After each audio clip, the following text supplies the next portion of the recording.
E aí, galera, podemos voltar? Vamos lá, rapidinho, fazer nossos exercícios? Antes, enquanto eu estava no intervalo aqui, durante a aula eu não estou vendo, mas no intervalo eu vi o chat, né? E vou fazer 2 comentários aqui, sobre o que vocês conversaram. O primeiro é em relação a quando sai o concurso, né? Pessoal, é a hora, né? Na hora que sair o concurso, está todo mundo estudando. Então, se você tem essa ideia, se você acha interessante, é hora de você fazer a diferença, correr atrás, se antecipar, porque uma coisa você sabe, vai sair. A Polícia Rodoviária Federal vai existir para sempre, os caras vão aposentar, o quadro vai aumentar e vai sair o concurso. Então, é isso aí. Aproveite enquanto o concurso não saiu, que essa é a sua hora de fazer a diferença, né? E o outro colega aí falou que os marronzinhos estão em todo lugar, né? Geralmente a gente não gosta de fiscal, né? A gente não gosta de ninguém fiscalizando a gente, né? Nem mãe fiscalizando. Né? Quando eu era moleque, minha mãe mandava pôr uma coisa verde no prato, fiscalizando minha comida, eu pôr uma azeitona. Né? Eu acho que ela queria dizer alface, coco, mas eu botar uma azeitona. Fiscalização é chato, a gente não gosta, mas você imagina o que seria o trânsito aí sem uma fiscalização, né? Loucura. Eu estou defendendo a classe, não. Viu? Até porque daqui a pouco vocês vão estar aplicando as suas mãos aí, vocês vão ver como é bom. Beleza? Vamos lá, vamos voltar aqui para os slides. Vamos para a nossa questão número 1. Selecionei algumas questões recentes, ou algum tema que tem a ver com o que a gente falou, para vocês verem como isso é abordado em prova. Mas, galera, muitas questões abordadas na literalidade do código. A grande questão é que quando você compreende a matéria, fica mais fácil você guardar as informações, né? A gente não é papagaio. Então você não consegue, poucos têm a capacidade de dar uma lidinha no código, sair dali lembrando tudo para chegar numa prova e acertar. Mesmo quando a questão, muitas vezes, é reproduzindo o teor do código, de uma lei, é importante você compreender a essência daquilo, porque o raciocínio vai te ajudar. E o SESP é mestre nisso. O SESP é mestre em te trazer casos práticos, cotidianos, que vão te exigir trazer aquele conhecimento que você teve, instrumentalizá-lo numa situação concreta, para que você possa, então, aproveitar isso. Entendido? Então, eu trouxe algumas questões do SESP para a gente resolver. E não sei se estão todos do SESC, mas enfim, para vocês irem conhecendo como são as bancas. O último concurso da Polícia Rodoviária Federal não foi o SESC que fez, mas foi aquele que deu um rolo e estava suspenso até outro dia, não foi isso? E antes, o SESC fazia os concursos da Polícia Rodoviária Federal. Então, apesar de que não existe uma definição nesse sentido, o SESP da UNB parece uma boa aposta para esse concurso. Então, é recomendável que você esteja atento à abordagem dessa banca. Você sabe que muitas vezes no concurso, você conhecer a banca pode ser um diferencial, né, que as questões têm suas particularidades. Então, vamos lá. Com relação à sinalização, as ordens de um agente de trânsito têm prevalência tanto sobre a sinalização vertical, quanto sobre a horizontal. Pessoal, vejam só. Existe uma sinalização vertical, uma sinalização horizontal, lá no anexo do Código de Trânsito fala sobre isso, resoluções do CONTRAN também. Mas pensa comigo.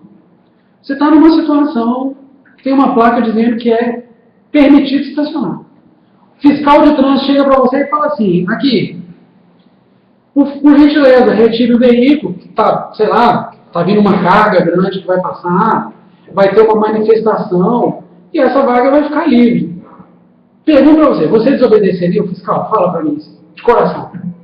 Gente, é claro que o fiscal de trânsito, que ele está chamando aí o nome técnico, o agente de trânsito, o que ele determinar tem prevalência. Eu não estou dizendo que ele vai mandar você tirar seu carro para botar o da namorada dele, entendeu? É claro que ele vai fazer isso dentro dos princípios, dentro da lei, dentro da legalidade, da uniformidade, da isonomia, do trânsito, do que está previsto na lei. Mas ele tem essa prerrogativa. Porque a situação concreta no trânsito muitas vezes faz isso. E quer ver? Você conhece um caso em que é muito comum o que o fiscal manda você fazer prevalecer sobre a sinalização. Você chega no cruzamento, o sinal está fechado. O fiscal está pitando e fazendo assim para você. Você vai falar, não vou não, o sinal está fechado. Não, mas o importante aqui é você saber que existe uma previsão específica nisso. Disso aqui no Código de Trânsito, ele fala que a sinalização e as ordens do agente de trânsito tem prevalência sobre a sinalização vertical e sobre a horizontal. Então, essa questão está correta, tranquilo, sem maiores delongas.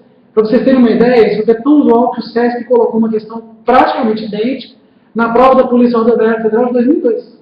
cobrou o mesmo conteúdo. É muito importante você ter essa noção, né? Você não está na rua trabalhando, o cara fala, não vou fazer o que você está mandando, não, gente, porque a sinalização foi outra coisa. Você fala, não, tá assim, a minha ordem vale mais, né?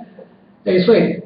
Então, primeira questão, naturalmente, gabarito, certo. Número 2. Também o concurso da STM que teve ano passado, tirei algumas questões, aproveitando o concurso recente. Considere que uma motocicleta tenha sido estacionada atrás do automóvel de Adriano, impedindo sua movimentação. Vocês imaginaram? Tem um carro estacionado, a motocicleta estacionou tão coladinho no carro que não dá para ele fazer aquele movimento sair da vaga, ele está estacionado, né? E para chamar a atenção do condutor da motocicleta, que não estava próximo, o que o Adriano fez? Usou a buzina do seu automóvel de forma prolongada e sucessiva. Que delícia, hein? Por cerca de 5 minutos, até que o motociclista apareceu. Então a gente deu um caso. O SESC gosta muito de fazer a questão assim, a gente dá um casinho concreto e te pergunta o que seria correto fazer naquela situação. Nessa situação, tanto o condutor da motocicleta quanto o Adriano violaram a legislação de trânsito. Pessoal, para responder essa questão, você teria que conhecer as infrações. A gente conhece muitas. Mas é muito importante a leitura do código, porque você tem que entrar em contato com aquelas que você não lembra de cabeça. Realmente, estacionar um veículo muito perto do outro, de maneira que impeça a sua movimentação para sair da vaga, é uma infração de trânsito. E realmente, utilizar a buzina da maneira como esse sujeito utilizou aí, 5 minutos, forma prolongada, para chamar a atenção do condutor que nem está ali, não é para isso que a buzina serve. Assim? Ah, mas lá na minha terra o pessoal usa buzina para tudo. Né? Chega o entregador, ele usa a buzina para falar que chegou. Eu passo buzina para cumprimentar meu colega e, infelizmente, a buzina não foi feita para isso. Né? E se você for agente da autoridade, você vai ter a oportunidade de lavrar um auto de infração para poder depois ser aplicada uma penalidade de multa. A buzina não é para isso. A buzina é para você usar de um alerta dentro de trânsito. Né? O fiscal ficar multando isso é meio chato, né? Mas se ele quiser, ele deve. Se ele quiser, ele deve não. Ele deve. Ele não tem que ir. Em tese, ele deveria aplicar, lavrar esse fato. Afinal, a buzina não é feita para essa finalidade. Então, o cara usou a buzina de maneira errada, o outro também estacionou. Ambos violaram a legislação de trânsito? Sim. Então, a resposta correta. Beleza? Vamos lá para a questão 3? Vamos lá.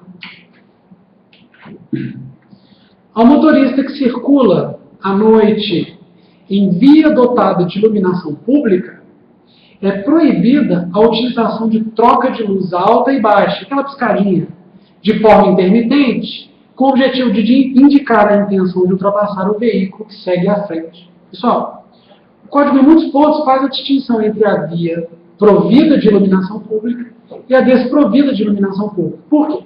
Se só for usar aquilo que a gente chama de farol alto, né, na via que não tem iluminação pública. Na que tem, você não deve usar o farol alto, você não pode usar o farol alto. Agora, será que você pode dar aquela piscadinha que você está querendo ultrapassar? Será que o fato de a via ser iluminada te impede de dar uma piscadinha para mostrar que você tem a intenção de ultrapassar? E aí, o que será que o código diz a respeito? O que vocês acham? Pensa aí, 5 segundos. Faz sentido? Tem algum outro jeito de você mostrar para o cara da frente que você está querendo ultrapassar no código previsto? Tem? E a buzina. Você pode buzinar também para isso. Mas olha o que fala aí. Na via dotada de iluminação pública, é proibido piscar o farol para dizer que você está ultrapassando? Não, não é proibido. Então essa questão está errada. Porque apesar de que na via que tem iluminação pública você não pode transitar com o farol alto, você pode piscar para mostrar que você quer ultrapassar. Imagina aí uma avenida grande, uma cidade grande, uma capital, né? Tem um sujeito a 30 por hora na sua frente, a via é de 60, você quer ultrapassar ele, né? Você vai piscar e vai... Tranquilamente você pode operar dessa maneira aí, não tem problema nenhum. Tá certo? Está aí mais uma questãozinha recente. Vamos trabalhar mais uma questão número 4. Questão caiu no concurso do DETRAN do Rio Grande do Norte. Trouxe essa questão para poder trabalhar, porque a gente conversou da distinção entre medida administrativa e de penalidade. Vamos lá?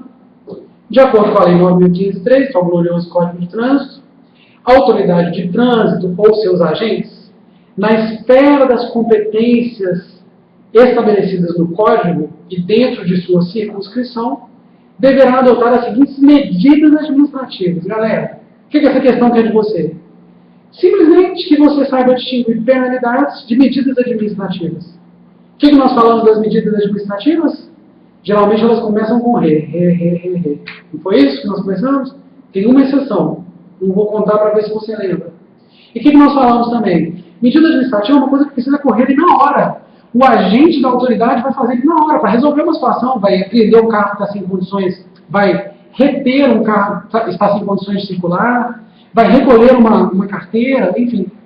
E a penalidade? A penalidade não, a penalidade dá para pensar, é a autoridade que vai fazer depois e tal. Vamos ver. Ele está falando que todas são medidas administrativas, exceto uma. Vamos procurar. 1. Retenção do veículo é medida administrativa? É. Tem que reter ele na hora. Começa com re, você já viu. E tem que reter ele na hora para resolver o problema. 2. Remoção do veículo. Idem. A remoção, imagina, o veículo está estacionado num lugar que é proibido parar e estacionar. Você tem que chegar na área, botar ele no guincho, meu filho, e mandar ele embora. Remoção do veículo é uma medida administrativa. O agente da autoridade faz ali na hora, na urgência. Transbordo do excesso de carga também é a medida administrativa que não começa com o re, tá lembrado? Você tem que fazer aquilo ali na hora também, senão vai prejudicar a circulação, vai prejudicar a via, né? D. Multa. Opa! Você aplica a multa ali na hora com medida administrativa? Não. O que você faz é lavrar um auto de infração. Aquele auto de infração vai fazer com que seja enviado para sua casa uma notificação da infração da casa do condutor que foi notificado. Ele vai ter um prazo para se defender na notificação. Se essa defesa não for feita ou não for aceita, aí sim ele vai receber uma multa, uma penalidade. Depois, quem vai aplicar a multa? A autoridade de trânsito, e não o agente da autoridade. Então, multa é a resposta, a letra D, porque essa não é medida administrativa. E o recolhimento da carteira, a letra E, também é medida administrativa, como a gente até já comentou. Beleza? E, finalmente, nossa questãozinha aí de número 5, questão do último concurso da PRF, que deu aquela problemada toda lá, mas está aí uma questão para a gente ver. Uma questão que eu acho até um pouco mais difícil do que as que a gente fez até agora. Vamos lá. Ao fiscalizar uma van com capacidade para 10 passageiros, incluindo o motorista, o policial rodoviário federal verifica que o condutor do veículo está habilitado na categoria B. Nesse caso, o certo seria... Bom, então vamos devagar. Além de saber medida administrativa, penalidade, o que você precisa fazer para responder essa questão aqui é o seguinte. Saber para responder essa questão é o seguinte. Quem tem categoria B pode dirigir essa van com capacidade para 10 passageiros? Talvez alguns de vocês se lembrem que a carteira B ela é possível para veículos com até 8 passageiros, mas não é excluído o condutor. Você vai poder ter 9 pessoas ali dentro. Não é assim? E se deu 10, para dirigir esse veículo, tem que estar habilitado na categoria D. Então, você já sabe qual foi a infração que ele cometeu. Confere até aí? E se o policial rodoviário federal pegou o sujeito, dirigindo uma van, que tinha que ter D, com a carteira B, o que ele tem que fazer? É o que ele está perguntando. O que é cabível? Opção A. Considerar leve a infração e apenas multar? Pô, gente, fala sério. Será que o policial pode, da cabeça dele, considerar leve a infração? Não. Quem define se a infração é leve, média, grave ou gravíssima é o Código de Trânsito, porque a Constituição diz que é privativo da União legislar sobre esse trânsito. Entendido? Tranquilo até aqui? Então essa está errada. B. Apreender o veículo e recolher a habilitação. Bom, para responder isso, a gente teria que ver o que está lá na lei, nas infrações. Vamos deixar essa aqui a princípio e vamos pensar mais. C. Multar, deter o motorista e apreender o veículo. Pô, deter, gente, já é alguma coisa que tem a ver, assim, vamos levar para a delegacia, né, assim, tem a ver com uma prisão, né? Vamos pensar assim de uma maneira bem genérica. Claro que não. É claro que não vai ter que ser feito isso, tá certo? D. Multar, apreender o veículo e caçar a CNH. Galera, multar, penalidade, caçar a CNH. Vai caçar a CNH na hora? Não. Para caçar a CNH, tem que ter um processo administrativo, verificar, dar chance para o cara se manifestar, se defender. Não é aquela medida urgente que vai ser feita ali, tá certo? Já está definitivo. E recolher o certificado de registro do veículo, né? Também não é o caso de fazer esse recolhimento. Eu pulei de propósito para não perder a graça. A resposta é B. Apreender o veículo e recolher a habilitação. Claro, apreender o veículo, pessoal, porque esse veículo não vai poder circular com um condutor que não está habilitado para aquele tipo de veículo. Óbvio, aquele veículo é um veículo de passageiro, então isso não pode acontecer ali. Mas você viu que a questão aqui trabalhou o fato de que o policial rodoviário federal ele pode aplicar algumas penalidades, mas a diferença entre penalidade e medida administrativa, gente, isso aí é fundamental para a sua prova. Às vezes é difícil você ler o Código de Trânsito na ordem que ele vem. Vai naquilo que é mais legal primeiro, vai naquilo que é mais fácil. Vai lá nas penalidades, nas medidas administrativas, nas infrações, que são uma coisa do seu dia a dia. E aos poucos você vai tirando o dia a dia da sua cabeça para trazer aí aquilo que é efetivo, que está no código, que está previsto. Tá certo? Pessoal, se a gente tinha para trazer isso, estou vendo que mais alguém fez uma pergunta ali. Vamos só verificar aqui nas perguntas, né? Ele está perguntando se o policial rodoviário federal pode aplicar a multa. Olha, o policial é uma situação um pouco mais delicada, porque o policial ele atua também como autoridade de trânsito. Ele é diferente do fiscal municipal, porque ele é agente. Mas a multa não é aplicada assim.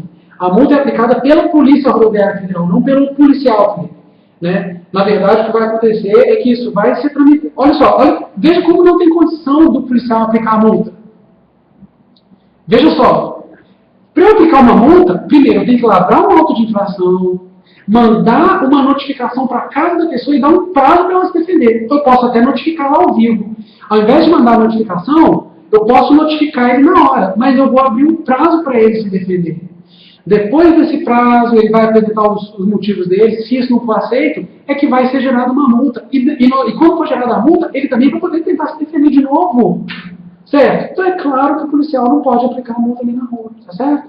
O que é delicado aqui é porque o policial, ele não o policial rodoviário federal, ele não é o simples agente da autoridade de trânsito em todos os casos. Mas enfim, isso é uma questão que a lei até desenvolve de uma maneira tranquila, não tem muitos perigos para isso numa prova nem nada, não. Mas tem essa distinçãozinha aí. Tá certo? Pessoal, é o que tínhamos para hoje. Agradeço aí a presença de vocês, presença virtual, mas espero que vocês sigam firmes aí na preparação. Não percam as oportunidades de estudar. Em breve a gente vai ter alguns cursos bacanas aí também. E até uma próxima. Bom fim de semana, boa tarde. E firme nos estudos aí que uma hora chega a hora. Até mais.